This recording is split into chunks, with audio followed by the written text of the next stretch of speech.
Capítulo 5. Selma, engenheira, casada, 2 filhos pequenos. A arte de se esvaziar é simples. Acredite quando eles dizem que você não é nada. Vá repetindo, como um mantra. Eu não sou nada, eu não sou nada, eu não sou nada. Tão concentrada que o único jeito de saber que você ainda existe é o seu peito ofegante. Rupi Kaur. A vida da minha mãe foi uma grande mentira.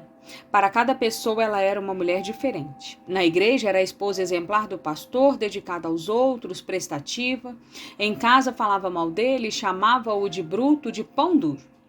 Minha mãe não saía da igreja, mas eu não via Cristo na vida dela. Na velhice, após a doença, ela mudou um pouco. Talvez tenha se convertido de verdade, quem pode dizer. No fundo, sinto que ela odiava meu pai. Dava calmante para ele sem ele saber. Colocava no suco, no chá. Ele não podia tomar remédio forte. Tinha problemas cardíacos, mas ela fez isso várias vezes. O que minha mãe queria mesmo era acabar com ele, mas ela se foi primeiro. Eu aceito a sua morte. Nos fins de semana, quando meu pai viajava para pregar em outras cidades, ela encontrava o amante. Ele chegava em casa na sexta-noite e ficava até domingo. Meus irmãos e eu éramos pequenos. A gente achava que o rapaz era um amigo dela. Não entendíamos ainda o que se passava. Só depois de adulta, a lembrar de algumas cenas, eu compreendi. Era uma mulher incoerente. Em casa, na presença dele e na igreja, ela se submetia a ele, mas era uma falsa submissão. Quando eu tinha 35 anos, liguei para ela e pedi para termos uma conversa. Senti que ela estava envelhecendo e que eu estava envelhecendo.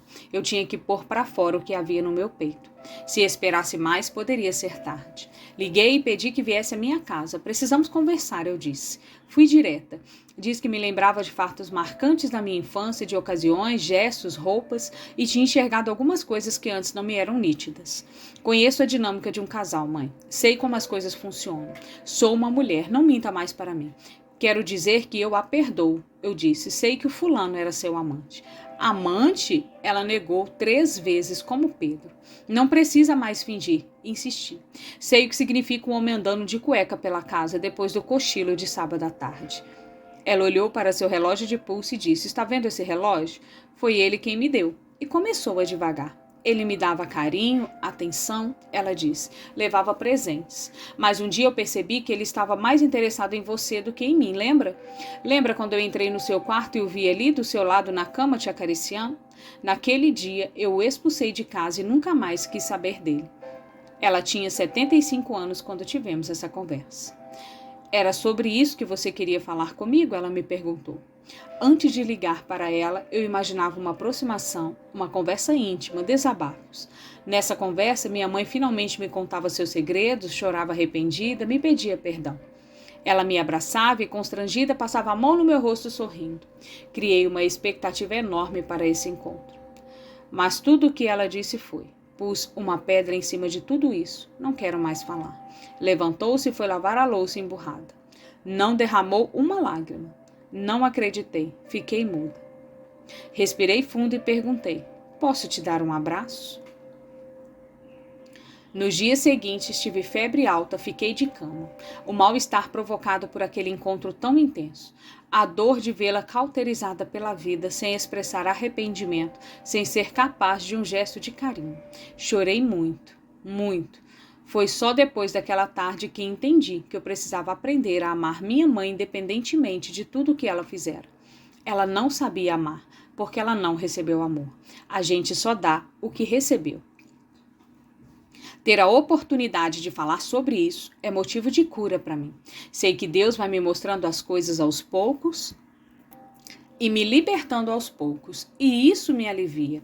Se eu pudesse fazer uma pergunta para ela hoje, eu gostaria de saber quem ela era de verdade. De verdade. É triste pensar que eu não sei quase nada sobre quem minha mãe foi de verdade, o tamanho da sua dor.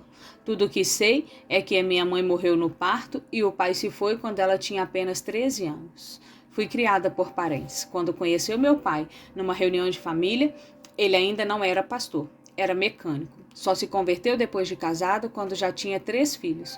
Quando eu nasci, ele já era pastor. Meu pai era um homem agressivo, lidava conosco à base da força, dizia que tínhamos que obedecer porque estava escrito na Bíblia. Sempre usou a Bíblia como justificativa para nos atacar, inclusive fisicamente. Ele supria o lado material, mas o suprimento de amor, de carinho, de respeito, de incentivo, de segurança, isso nunca nos deu. Não consigo me lembrar de receber um afago, um toque, nada. Todos os dias, antes de tomarmos café ou de almoçarmos à mesa da cozinha, ele pregava para nós. Todo santo dia. Tínhamos fome, mas não podíamos comer antes da palavra. O alimento para o espírito é mais importante, dizia ele. Citava versículos: filhos, obedecei a vossos pais. Mulheres, sejam submissas ao marido. Ensinava com rigidez, de um jeito autoritário. Ele batia nos meus irmãos com cinta, com chinelo. Em mim nunca bateu. Meu irmão mais velho casou-se muito cedo só para sair de casa. O segundo saiu para fazer seminário. Somos 5 no total. Para manter a família unida, minha mãe aguentava, mas de vez em quando ela erguia a voz para defender os filhos. Ou, como quando eu quis fazer faculdade em outra cidade, ele não queria deixar. Vá para a Babilônia, dizia ele, Sodoma e Gomorra. Ela vai e você vai ajudá-la, senão vou fazer um escândalo na igreja. Quando o curso começou, ele me levou de moto, me largou numa avenida da cidade, num lugar em que eu nem conhecia. O preço que ela pagou por guardar tanta raiva no coração durante tantos anos foi o câncer no esôfago. É o que eu acredito. É um câncer que dá a quem bebe e fuma muito, mas ela nunca bebeu nem fumou. O veneno consumiu-a por dentro, o rancor, ficou tudo parado ali, no pescoço. Depois que me casei, comecei a ter sonhos estranhos e me lembrar de cenas do passado. Foi nessa época que me veio à mente o que se passava em casa quando eu era pequena. Eu já trabalhava no hospital e havia ali uma área externa de apoio, muito parecida com o quintal da casa dos meus pais. O piso de cimento queimado, as paredes brancas, tudo lembrava o local onde aquele homem me tocou várias vezes, onde fui abusada. Eu tinha 6, 7 anos quando isso aconteceu. Toda vez que entrava naquela parte do hospital, eu sentia uma angústia, me dava uma coisa por dentro, não entendia por quê. Então começaram os sonhos, eu acordava sobressaltada. Sonhava que eu era criança e estava em casa. O rapaz chegava e eu me escondia atrás de uma cortina. Aos poucos, as lembranças daquelas situações horríveis foram voltando.